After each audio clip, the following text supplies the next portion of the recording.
All right, let's do some optics today. I have a laser diode mounted here in my vise so I don't have to hold it. Okay, so red light. I'm putting a spot here on a piece of white paper, just a white box here. All right, so what we're going to talk about today is diffusers, okay? So in optics land, you use a lot of Scotch tape because if you put Scotch tape in the beam, can you see that over there? Yeah. It acts as a nice diffuser, okay? And so whenever you need to slightly diffuse something, yes, Scotch tape works great. It also, you probably can't see it on camera, but it causes speckle as well. Anyway, that's a different topic. Anyway, we're talking about diffusers today. So here's a diffuser. You can see that we have a single spot and then it turns it into some angle, right? It disperses it into some angle. Other diffusers you might see in optics land when you need a super good diffusion is something like this. This is a diffuser plate, and this one is, yeah, you can kind of see it there too. It's kind of cool. I might have to turn the lights out for some of these experiments here. But this one is good for, let me get a flashlight. Yeah, let me get a flashlight. This one's good for illuminating the backside of it and getting a big, nice, wide dispersion, okay? Get a nice diffusing. So that's why you would use something like this. It's a piece of glass, and it's got a thin layer of, it's not paint, it's a fancy material. It's a bunch of ground glass and white pigment and other kinds of stuff kind of smooshed in there. And it acts as a diffuser. Okay, so you might use something like that. Now, you can kind of see the problem with this is that let me draw a picture. I think you can see that on camera there. So the beam comes in, and it hits the diffuser. It's going to scatter. It's going to scatter in all directions here, right? And if you diffuse it just a little bit, it'll be a narrow angle. If you diffuse it a lot, it'll be bigger angles. But whenever you hit something, it also kind of scatters off in other directions as well. Especially something like this white plate that I had. It's going to kind of scatter everywhere. So it's going to be lossy. So if you have maybe 1 watt of power coming in, you know, it's going to diffuse it into all kinds of different angles, and it won't be as bright over here.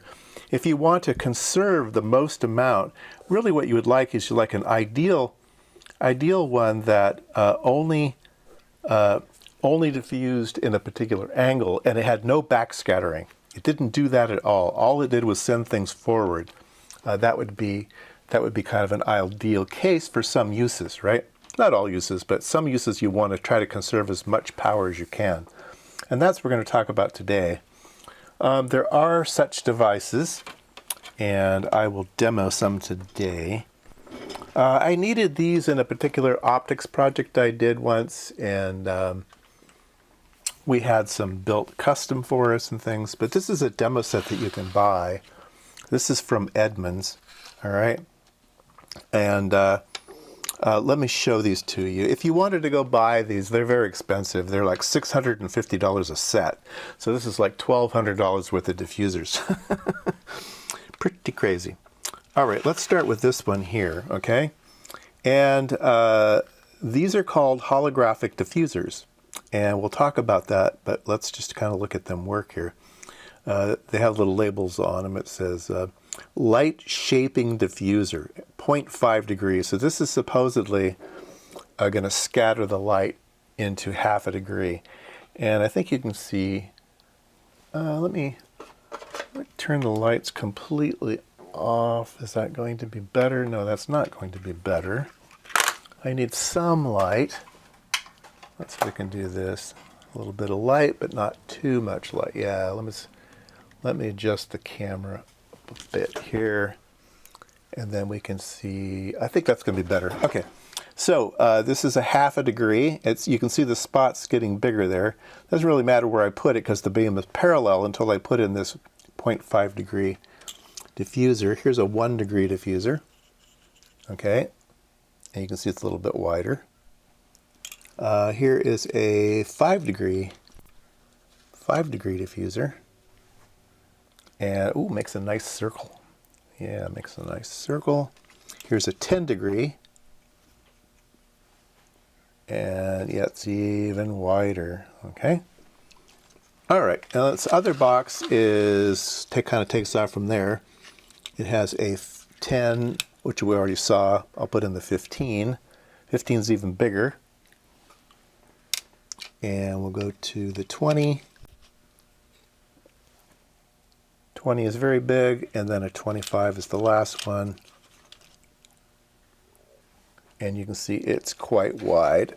In order to demo this one, let's bring in the box real narrow here so we can see that it's actually scattering it at a 25 degree angle. Okay, let's turn the room lights back on.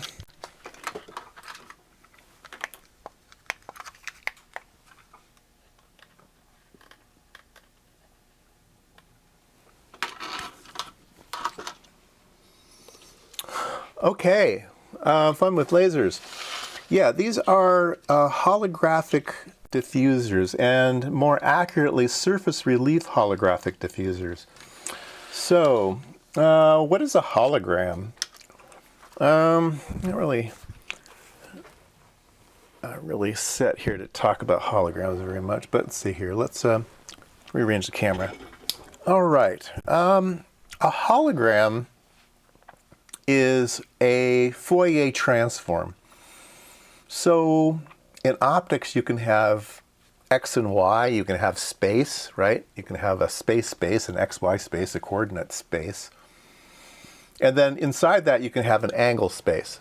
Okay, so for every XY coordinate, you can also have a fan of angles. So you can have angles and you can have position. Okay, so let's talk about a normal lens. Okay, we'll draw a normal lens here, made of glass, and we have a point here. It goes into the lens, and it gets focused to a point over here somewhere, okay?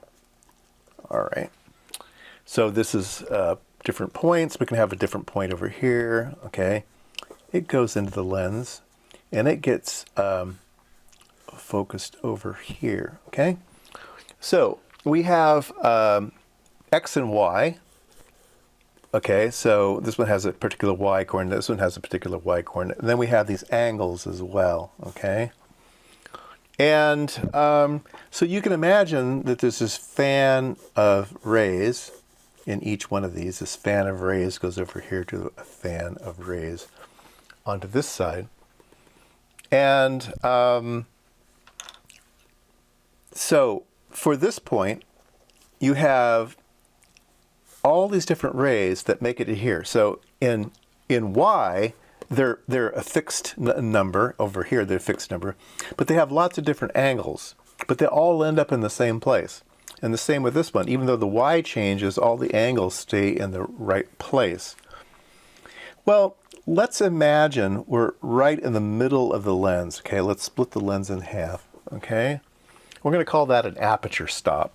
Okay, so we're at the aperture stop. And in the aperture stop, all of these rays are basically, they kind of come up and then they go down, right? So they're kind of parallel all in the middle here. Okay, there's some place in the lens when all these rays are just parallel. They come in and then they go out, and they come in and then they go out. They get bent, right?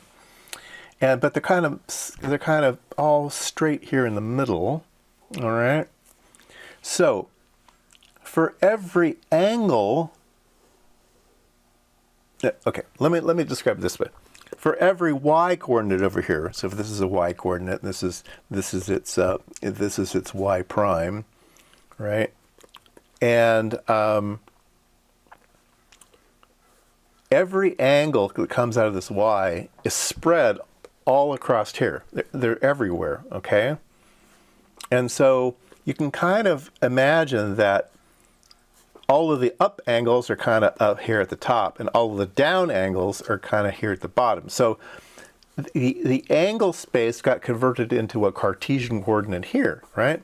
So here, the distance up and down actually tells you what angle you're talking about. So you've converted angle space into a coordinate xy rectilinear space here. So your all of the rays that come through here, you've put over here. So this is the Fourier transform. It takes angle space and converts it into a Cartesian space. So what if you had some magical device that recorded exactly what was going on here, and then you threw away all of that stuff, and you had something you could put right here that remembered all of those things, and it could just then reproduce all of these angles. So if you just brought in straight light, it could put those, it remembered all those angles and it then put them where they wanted to go. That is a hologram. That is why a flat thing can look three-dimensional, can look like an image, even though it's just a flat thing. It's because it's changing all of this angle space into this Cartesian coordinate in the middle, okay? So it's a really fancy thing. So because you're basically encoding angles onto this flat sheet, well, that's what we've done here with these guys, okay? We're going to put in a system where we only had, say, 10-degree angles. That this included angle here was only 10 degrees worth of light, and then we recorded that onto film or onto a hologram. And then if we try to shine light on this thing and reproduce it, it would only reproduce 10-degree angles because that's how it was recorded. So each one of these was a hologram that was recorded with different angles.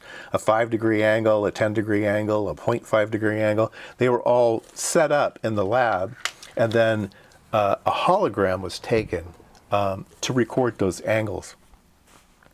Now, there's different ways that holograms can be encoded onto the film, but one of them is called surface relief. And you can imagine that you have a flat piece of glass, okay, and then let's say it's a flat piece of plastic, but then it's got all these little divots, okay? It's got these little bitty divots here, okay, these little scallop divots. So if we zoom in on that, you might have maybe a little divot, okay? And that divot sort of acts like a lens, right?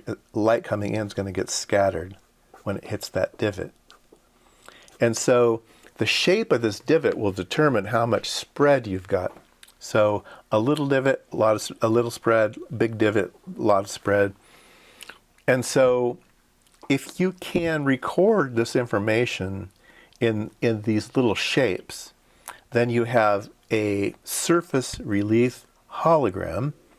And then if you made a master and then you use that as a mold, then you could just stamp lots of these things. Once you have the master in steel, then you can just stamp a piece of plastic and you could stamp these little divots on it, and that's your surface relief hologram. And so you can build these very cheap. Once you get the master set up, then you can just make them super, super cheap. In fact, you could make the master and then roll it into a cylinder, okay? And then you could put a sheet of plastic through this thing and then roll that cylinder and it would impart all of those little divots onto this sheet of plastic. And then you could just make this by the miles and you would have this surface relief by the miles. And that's what we did on this project that I worked on. It was a backlit projector. And so imagine your monitor was being backlit, like a movie projector behind it, and you wanted that to come out. And when you look at a television or a CRT monitor or a TFT monitor, normally a viewer, okay, if this is, let's say this is the display, a viewer generally looks at it at different angles, right? They might look at it from above, they might look at it from below, okay, in a fairly narrow range, okay, because they're only so tall or they only stoop very, very low. But They might be on this side of the room or they might be on that side of the room. So you want more spread horizontally than you do vertically. So wouldn't it be cool to have a diffuser that diffused less vertically and diffused more horizontally? That would make a really good projection screen. And that's what we had this company build for us. We told them what angles we wanted, and then they made this master cylinder, and then they could roll the stuff off, and it was wider in one direction and narrow in the other direction for its scattering abilities. And that's how we use this thing. And that's why I've got these samples. These were just thought experiments and measurement experiments for how much we really wanted, at what kind of angles we really wanted, and it wasn't going to really work. We could also do measurements on what was the actual throughput. Okay, you're going to lose a little bit of light due to Fresnel reflections and stuff. That's a different topic, but you know, you're going to get at least 90% of the light through this thing. So it's going to be 90% efficient throughput instead of some ground glass or painted material or some other just cheesy plastic, which maybe would lose half of the light. You'd only get half through. This would get 90% through, maybe even 92% through. But that's why I have these things. That's what they are.